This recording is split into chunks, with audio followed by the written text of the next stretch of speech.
poeta argentino bat.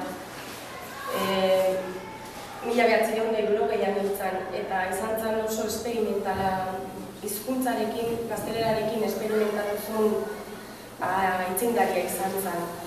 Hizkuntzari 1000 buelta eman zizkion, hitz berriak sortu zituen, izan zen hizkuntzari zurtu guztia atera zion. Hau aukeratu dut euskerarekin hori egiteko kapazak eranean salbatuta erango da. Bueno, uste dut. Eta poema oso polita. Esperaba. Esperaba todavía y siempre esperando con todas las arterias, con el sacro, el cansancio, la esperanza, la médula, distendido, exaltado, apurando la espera, por vocación, por vicio, sin desmayo ni tregua. ¿Para qué extenuarme en alumbrar recuerdos que son pura ceniza? Por muy lejos que mire, la espera ya es conmigo. Y yo estoy con la espera.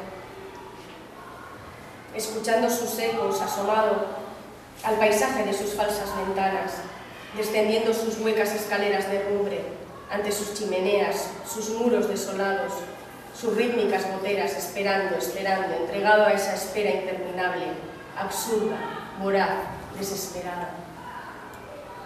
Solo yo, sí, yo solo, sé hasta dónde he esperado, qué ráfagas de espera arrasaron mis nervios, con qué ardor y qué fiebre esperaba, cada vez con más ansias de esperar y de espera. Ay, el hartazgo y el hambre de seguir esperando, de no apartar un gesto de esa espera insaciable, de vivirla en mis venas y respirar en ella la realidad, el sueño, el olvido, el recuerdo, sin importarme nada. No saber qué esperaba, siempre haberlo ignorado, cada vez más resuelto a prolongar la espera y a esperar y esperar, y seguir esperando, con tal de no acercarme a la aridez inerte, a la desesperanza, de no esperar ya nada, de no poder siquiera continuar esperando.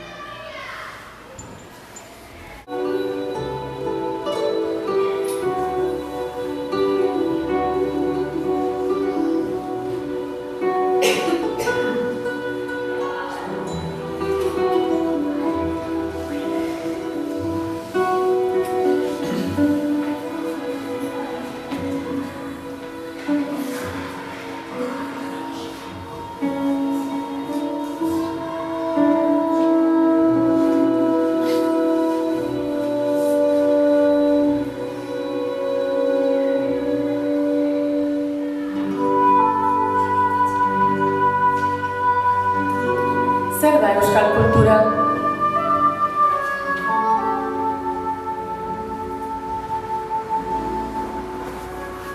Ez dago beti, bere izenean egiten diren bileratan.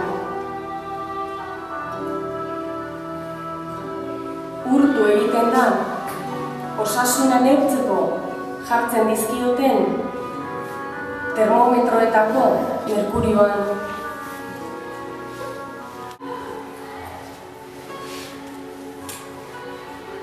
Politikariaren ahotan ez dakin orden. Kazetariaren ahazturaren beldur da. Euskal kulturaren oinak oztu egiten dira, erabat. Enpresatako korridoreetan.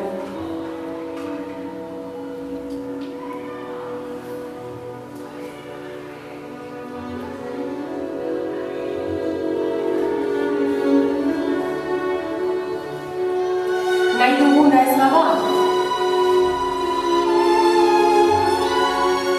Euskal kultura misterio bada.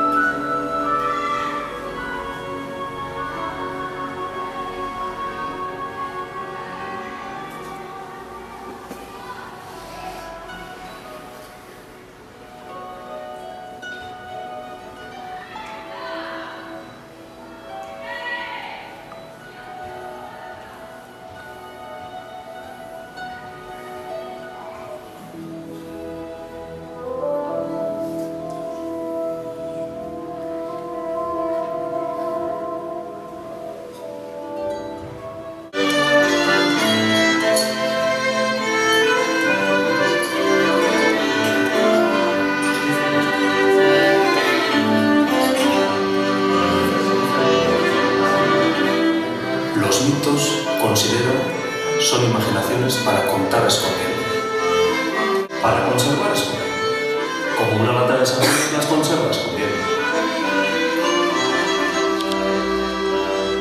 ¿Y cómo se les esconde? Es el problema de hoy. La lata de sardinas con una de latas.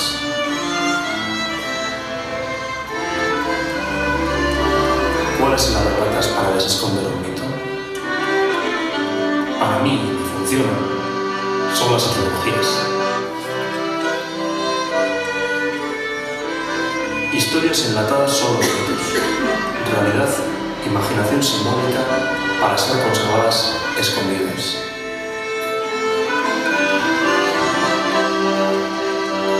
El mito es polivalente. Mira a varios lugares a la vez. Una forma de contar que resiste el tiempo. El mito habla por símbolos. Es mudo para lo que quiere transmitir y conservar. Un país tiene la obligación en cada momento histórico de utilizar a sus propios artistas. De este modo, obtiene un testimonio verdadero y necesario de su situación espiritual, cultural y religiosa. Así un pueblo puede saber y puede mostrar su rostro espiritual verdadero y su verdadera estatura cultural. Da ganas de llorar nuestra irresponsabilidad política en asuntos culturales, nuestro desgobierno espiritual, concursos para niños en pintura, castillos de arena en las playas, pinturas de aficionadas, 600 pinturas aficionadas y los artistas en madurez creadora desatendidos, incomunicados, concursos literarios, premios de Lyon, Puente Colgante de Portugalete para escritores de Madrid o de Sevilla. Antes de ayudarnos y reconocernos a nosotros mismos, estamos locos. Somos un país traicionado de inconscientes. Pregúntame otra cosa.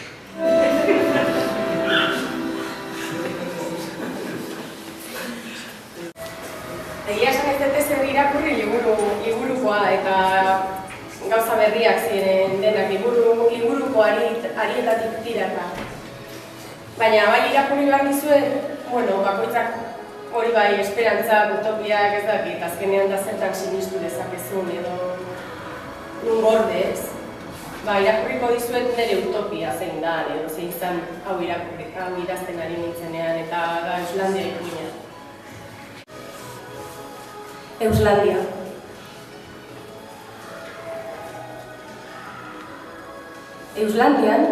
Euslandieraz hitz egiten dute arbasoek bezala. Ondo konpontzen dira euren artean, inoiz ez dute ezer faltan izan. Hasieratik nazio bat zirela sinestu zuten denboraren harmonian. Erasoren bat edo beste jasan zuten noski, baina onik atera ziren. Oldartu ziren beraiek noski. Eta handiagoak egitea lortu zuten konkistatzaien.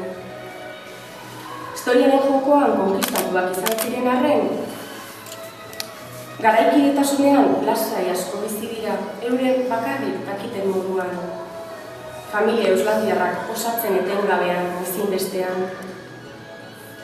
Atzo, festa eguna izan zen nahietako familia batean. Haur baten urtebetetze eguna ospatu zuten. Guztiak euslandieraz aritu ziren normala denez. Jaien umearen ama eta aita zeuden. Bakoitza bere bikotearekin.